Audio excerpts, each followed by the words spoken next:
guys! Hello everyone! Welcome back to our channel. My name is Megan. I'm Dwayne. We are the Blended Family Marriage Coaches. If you're new here, welcome. We've been doing a series on boundaries in your blended family, and I'm so excited about today because I have the opportunity to interview a lady named Anita, who is also a mom in a blended family. She is a stepmom, and I had a chance to talk to her about some of the boundaries that she had to put in her marriage early on, and I'm so excited to share that with you guys. So stay tuned and you guys can see Anita and I talking about the boundaries in her marriage. Look at that hair. Today, Dwayne and I are going on a little bit of a day date.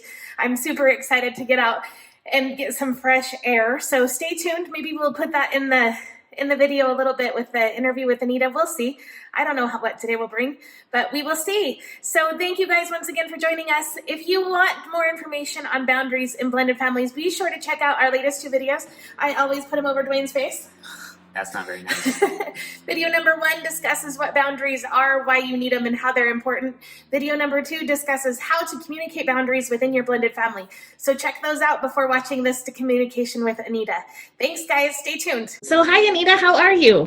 Hi, I'm doing well. How are you doing, Megan? I'm doing so good. So good. Isolated, but good. Yeah, for sure. Yeah. This is a whole new world. It really is. It's crazy. Well, thank you very much for joining us. I so appreciate it. Can you introduce yourself and tell us a little bit about you? Sure, I would love to. Thank you once again for having me.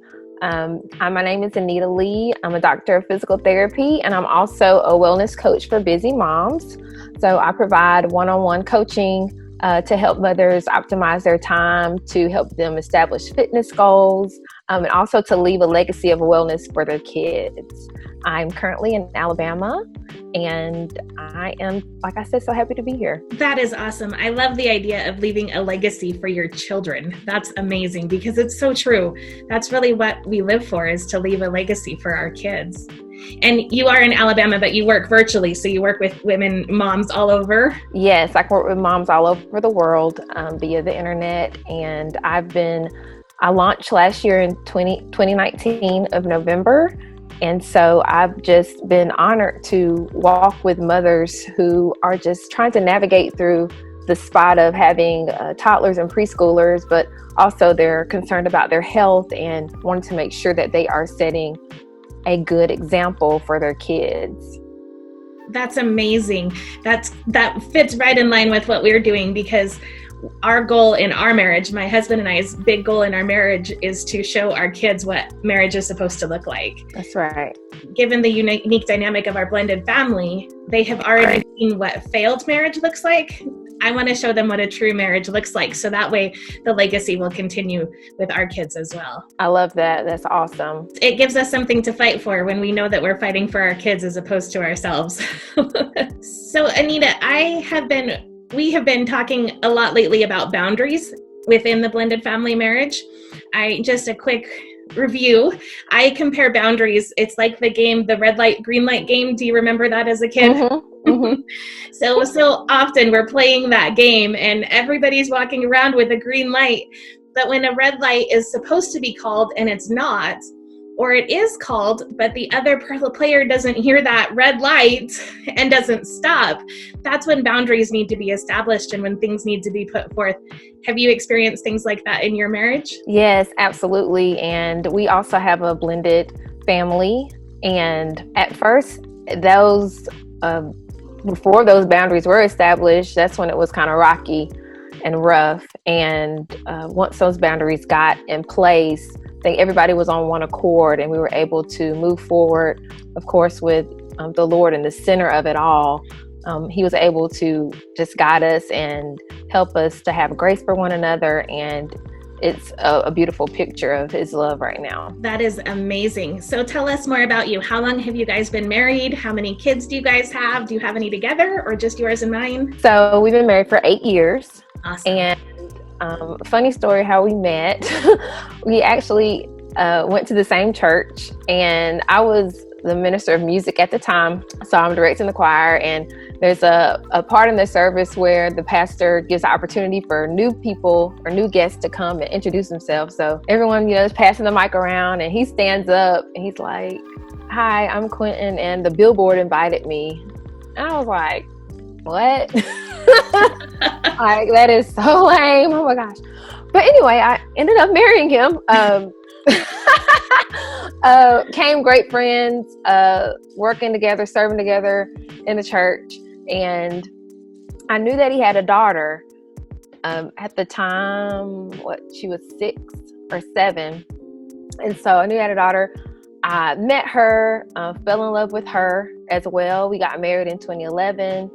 And I also exchanged vows with my daughter, who was 10 when we got married. Like I said, it started off, I mean, we would have some, fights between just from having, first of all, the two people becoming one, and then a third, person coming in, which is the child, just learning each other, learning how not to be so overbearing with our own preconceived notions. And, thank God brought us through that tough point, but it was rough here and there. It is rough.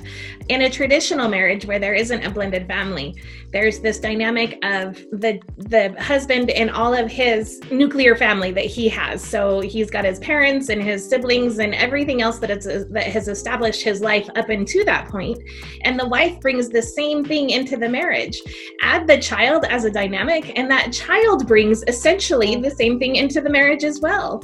So it's rough. Those first couple years they're rough. And it's no surprise that the second marriage, the chance of failure for a second marriage is upwards of 75%. And when I heard that breaks my heart, because what happens is the children keep seeing failure. They keep seeing things that don't work, and they lose hope. And it becomes that much easier for them to give up on their marriage when one day they do get married. Thank you guys for sticking out. I can't tell you how amazing that is, and how important Jesus is in the whole process, in bringing you guys together and keeping your vows so strong. And that's amazing. But kudos to you for sticking it out.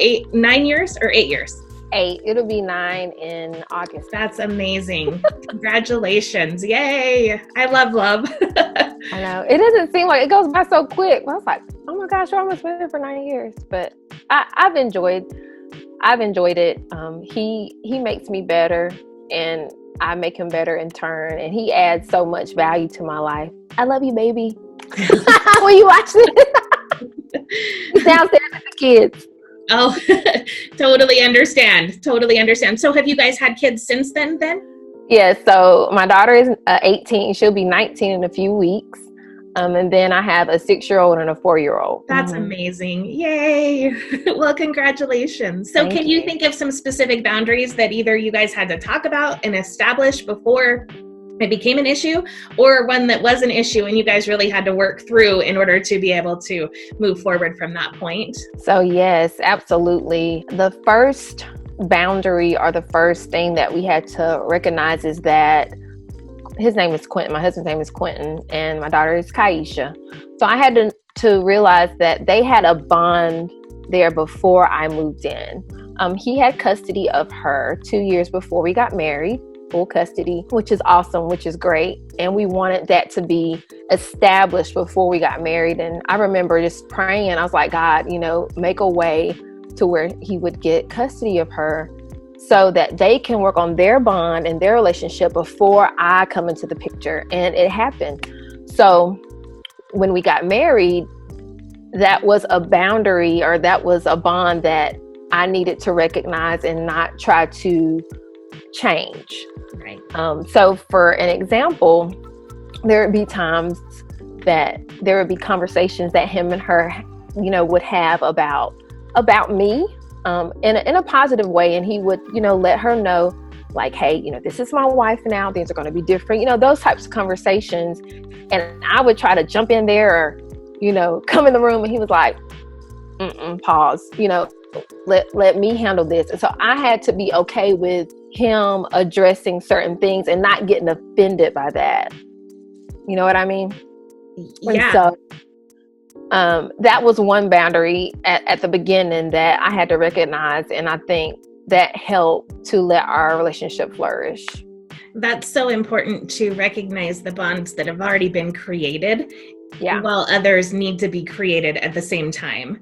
So that's so important. And again, honestly, that was something that I struggled with in the very beginning. My oldest stepdaughter really took on the mother role with her two younger siblings.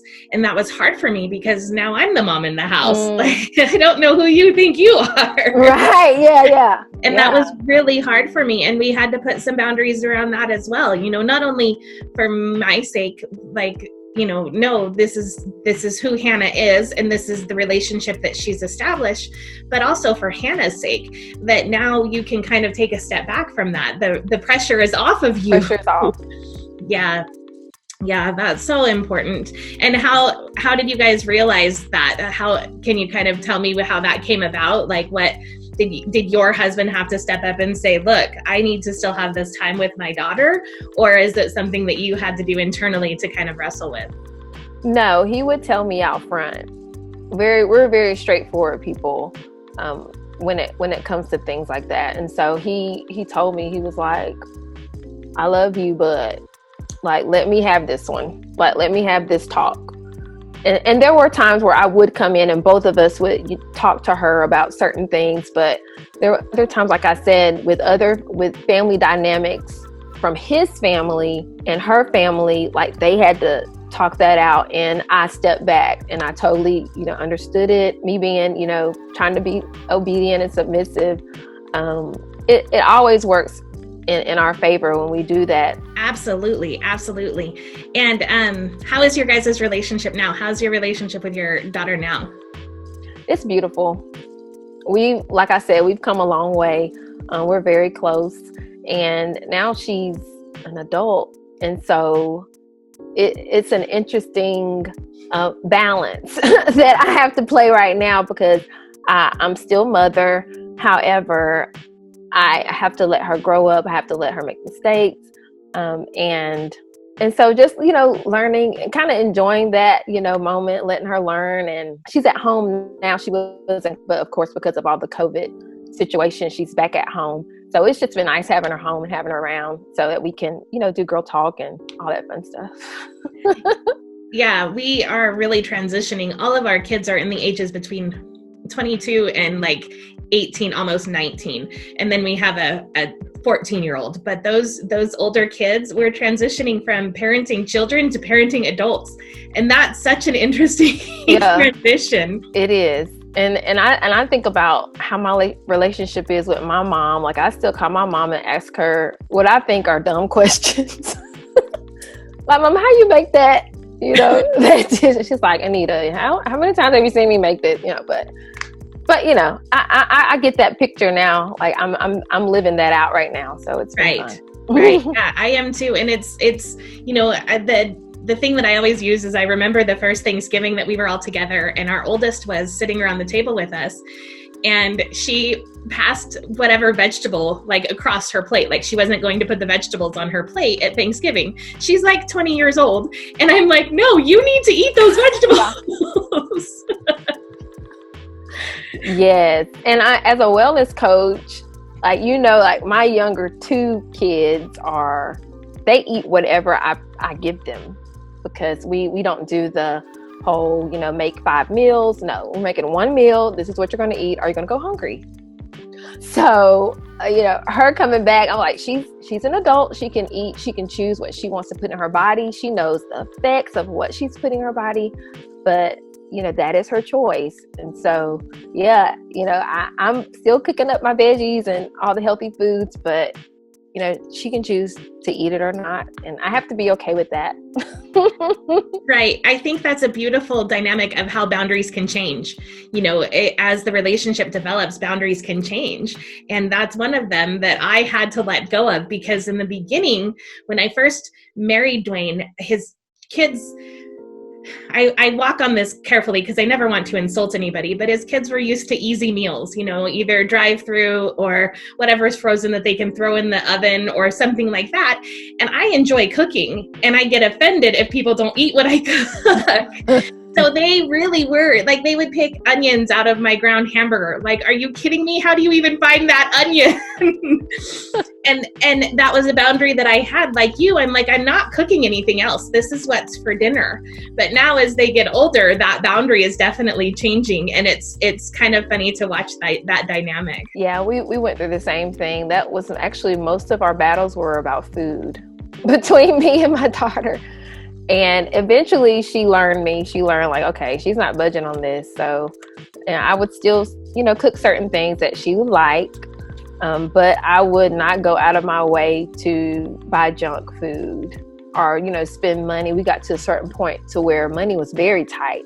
And so I'm not, spending extra money on little snacks and junk food. No, we're buying whole foods that will keep you full and, make sure you're drinking your water. So yeah, we've lived through that also. I can totally relate. That goes back to picking your battles too. There were so many times when I think that I ruined the dinner, the dinner conversation because I was such a stickler about, no, you will eat that. And if I would have just picked my battles and said, you know what, fine, don't eat it, but you're going to be hungry. That's an example of the times when I need to just pick my battles and know what boundaries are firm and what boundaries can be flexible a little bit. Like that one, for example, you don't have to eat this, but you're not eating something else. Because mine was always, no, you will eat it, you will eat it, you will eat it, quit picking at it and eat it, where I should have just said, okay, look, fine, don't eat it, but you're not having anything else to eat. Right. Yeah, so interesting. Well, thank you very much. I think that this really puts into perspective a little bit some of the boundaries that all blended families have. And that's something that we want to do, is just to encourage you that you're not alone. That's right. Yeah. Right. Yeah. And well as I didn't mean to, but we really went into the food arena with you and your being a health coach. So thank you for going there. Yeah, absolutely. Food is so important. It's necessary. And most of our lives are kind of centered around it. So it doesn't take a lot to go there. It really doesn't, because so much happens around the dinner table, really. Yeah. And so much in our family happens around the dinner table. So before we say goodbye, I want to make sure to let everybody know that if you want to get a hold of Anita, if you want help with anything from a nutritional standpoint, absolutely, I would encourage you to reach out to Anita. I will put all of her details in the comments of this video so that you guys can get a hold of her and reach out to her with any of your questions or concerns. Really quick, do you want to talk about something that you would offer? Yes, I am taking clients still, and you can find everything out on dranitalee.com. I have 2 core coaching experiences with mothers. I have a pantry and fridge reboot where I help you transform your kitchen so that it's set up in a way that will help you to be successful in your health journey, and as well as your toddler and preschoolers. And then I have a 90-day Enjoying Your Wellness program where we do a deep dive and we look at emotional, spiritual, and physical health. And so everything, you can find all the details on my website. And of course, I'm also on Instagram and Facebook. If you want to look me up, I'm always dropping great health tips and giving away some good freebies. So yeah, check me out. Well, awesome. Thank you so much for hanging out with us today. I so appreciate you. Thank you so much for inviting me. I really enjoyed it. You're welcome. Thank you guys so much for joining us again. Thanks, for another everyone. video. I really hope you enjoyed that interview that you saw. Another stepmom talking about blended families and the boundaries that she had to put in place. We tried really hard to do a fun date day with you guys today. It was a failure. Epic failure. It was so bizarre. We ran into a parade, which we tried to tape for you guys, but somebody was taking pictures instead of the video, but that's fine, whatever. It was so weird that we literally were in the middle of a parade. Right. It was so weird. And we tried to go play disc golf. The disc golf course is COVID closed. That wasn't going to happen. So I guess the point is that we just made it a point to spend some time together. Right. Yeah, it didn't make it the way that we wanted to, and things were weird, but we had fun. I came home and took a nap, and Dwayne made us lunch, so it was perfect. A perfect day for me anyways. But just to be able to spend some time with each other and get to know each other just a little bit better, and specifically take that time away from our week in order to feed our marriage. Right. So even if it is a failure, even if things don't work out like planned, even if your husband doesn't know how to record instead of take pictures, or if COVID-19 closes your favorite disc golf place, you guys can still have an amazing date. Right. And something to just to remember and to focus on your marriage. So thanks for joining us. Please don't forget to subscribe and ring the bell. Ding, ding, ding, ding, ding. Subscribe and ring the bell so that way you don't miss a single episode of us and our coaching and marriage techniques. Coaching and marriage advice, coaching and marriage hacks, all of the above. None of the above. Thanks, guys. See you next week. See ya.